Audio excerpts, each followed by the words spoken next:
Com a chegada de Juscelino ao governo do Estado, foi implantado esse otimismo. E realmente em 52 foi aberta a estrada, que depois veio a ser asfaltada já no governo de Bias Fortes, etc. Mas o importante é que a saída de Juscelino para ser candidato à presidência da República em 55 trouxe para o governo do Estado Clóvis Salgado, que foi a primeira pessoa que fez uma espécie de... O primeiro festival de Ouro Preto foi feito por ele.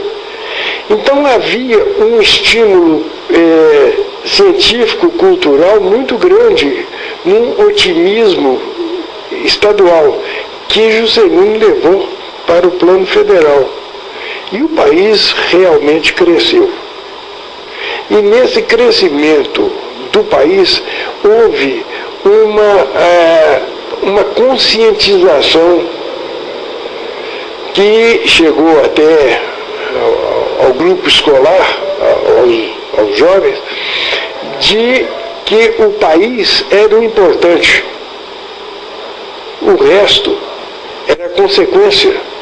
Nós tínhamos que cuidar do país para cuidar do todo, e não apenas da parte de cada um de nós, que no meu conceito hoje é o que vigora. Cada um de nós cuida de nós e desconhece e chuta a canela do outro. Mas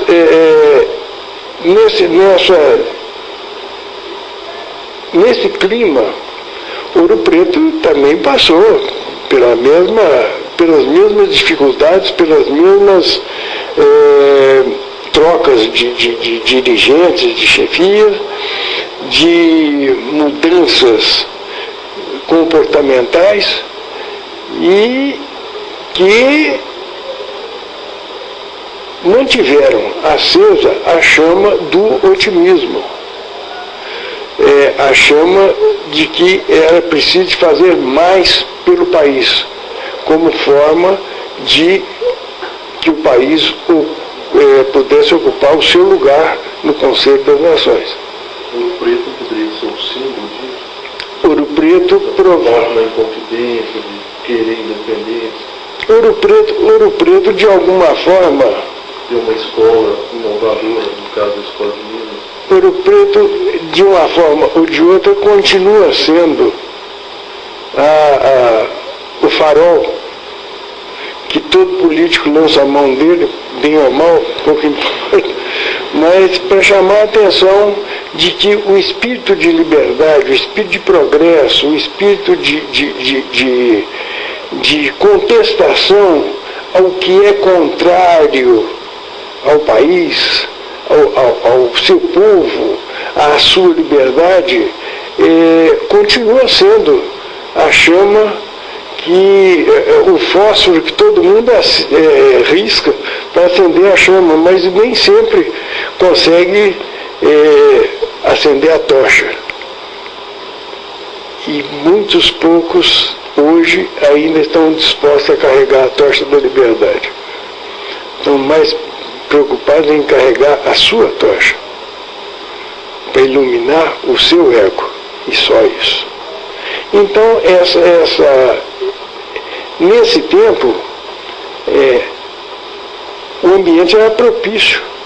E nessa propriedade aconteceu de ser federalizada a Escola de Farmácia, passando ela e a Escola de Minas a pertencerem, que nessa ocasião deixou, por implicações legais, a Universidade do Brasil.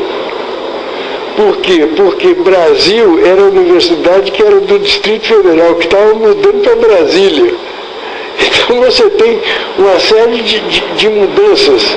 E a Universidade do Brasil acabou.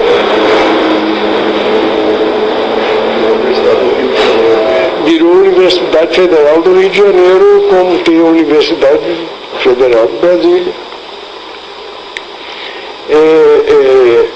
Então a Escola de Minas e a Escola de Farmácia ficaram como escolas isoladas pertencentes à Diretoria de Ensino Superior do Ministério da Educação e Saúde. que logo em seguida foi criado o Ministério de Saúde, e aí ela passou a ser Ministério de Educação só, e depois o Ministério... Você sabe que existia um selo de educação? Todo documento que você dava, recibo, etc., tinha um selo, a taxa da educação, que você tinha que colocar nesse recibo e inutilizar. Até isso acabou. Tantas coisas, tipo casos de estudantes. Bom, aí então deixa eu retomar. Quando chegou por volta de 45, 46, havia um crescimento no número de alunado, tanto na escola de Minas quanto na escola de farmácia. E uma procura por imóveis que não eram construídos em Ouro Preto, por causa de limitações de patrimônio histórico e por causa também de uma falta de dinheiro ou de vontade de aplicação dos dinheiros possuídos em imóveis, uma procura maior para poder alojar alunos. E os aluguéis para alunos eram mais elevados, porque normalmente havia uma certa destruição do imóvel. Não que houvesse depredação do morador, mas ele ocupava aquela casa durante 10 anos, e durante 10 anos não havia manutenção nenhuma. De modo que quando saía era um par de dinheiro aquilo, por falta exatamente de manutenção, em que o dono do imóvel não fazia, porque estava alugado para a República. E a República, no seu aperto, arrancava uma porta e fazia lenha, porque todas elas tinham cozinha, todas elas tinham... Então o negócio era bem complicado. Esse conjunto de procedimentos fez com que fosse criada por um idealismo da professor Reinaldo de Brito.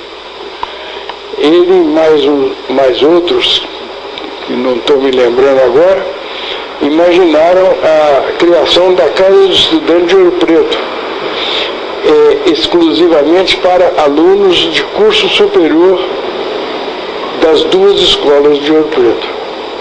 Foi feita uma câmara, uma diretoria, etc., e foram angariados recursos e obtidos recursos, e foram adquiridos 7 imóveis, uns das duas escolas, sem nenhuma segregação de A ou B. Havia um número de alunos maior da escola de Minas, então eles tinham um percentual maior de ocupação do que da escola de farmácia. Depois, não lembro quando, mas depois houve liberação de recursos para as escolas e elas passaram a adquirir imóveis para os seus alunos. A escola de Minas adquiriu algumas casas e a escola de farmácia adquiriu outras casas. Aí começou o poder público a ser o maior dono imobiliário de Ouro Preto, que é a criação de uma distorção também. Por que distorção? Porque você ocupou áreas que não eram só residenciais, eram comerciais também.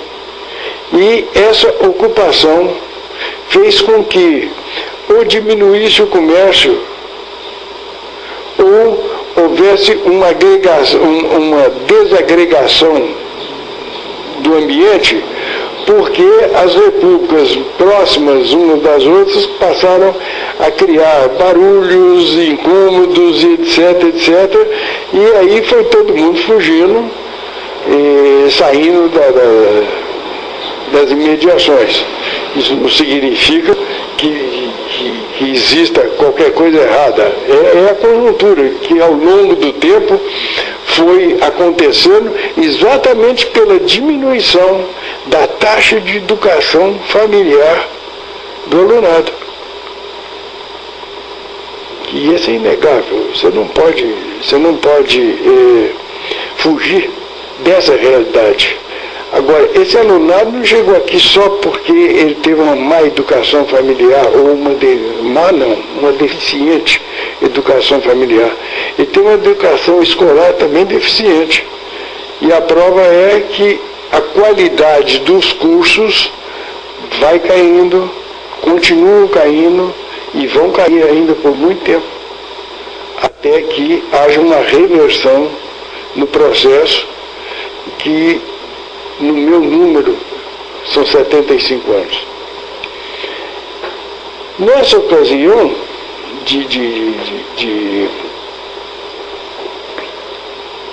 nessa ocasião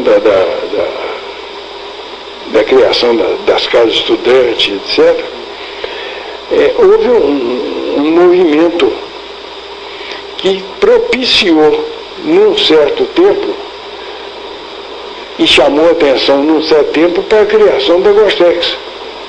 E anos depois, nós conseguimos criar uma similar para a escola de farmácia. Acontece que a existência de um patrimônio que foi constituído, eu já falei, pelas empresas, esse patrimônio, para atender um número de alunos existentes, precisava de ser bem distribuído. E essa distribuição aconteceu fazendo de bolsas de estudo para os alunos que fossem admitidos no concurso e que poderiam e que podiam e tiveram, alguns, a sua bolsa renovada anualmente, uma vez aprovada em todas as disciplinas, mesmo em segunda época, aprovada em todas as disciplinas até se formar.